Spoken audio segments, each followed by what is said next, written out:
AI સમિટમાં વિરોધને પગલે મુખ્યમંત્રી ભૂપેન્દ્ર પટેલે કોંગ્રેસ પર પ્રહાર કર્યા। કોંગ્રેસે ભારતના વિરોધનો રસ્તો અપનાવ્યો છે તેવું મુખ્યમંત્રીએ નિવેદન આપ્યું।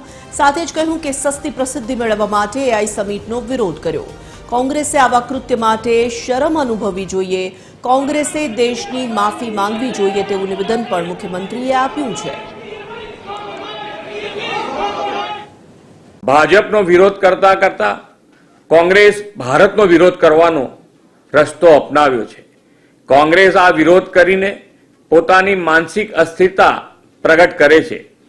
જ્યારે જ્યારે ભારતનો ડંકો વિશ્વમાં વાગે છે ત્યારે ત્યારે તેનો વિરોધ કરવાની કોંગ્રેસની જૂની આદત છે। હવે જ્યારે દેશની યુવા શક્તિ માટે વિકાસના નવા અવસરો ખોલ્યા છે ત્યારે તેમના મનમાં પણ શંકાઓ ઊભી કરવાના અને માત્ર પોતાની સસ્તી પ્રસિદ્ધિ મેળવવાના ઉદ્દેશથી તેઓ એઆઈ સમિટનો પણ વિરોધ કરી રહ્યા છે। કોંગ્રેસ પોતાના આવા કૃત્ય માટે શરમ અનુભવવી જોઈએ અને તે માટે દેશની માફી માંગવી જોઈએ।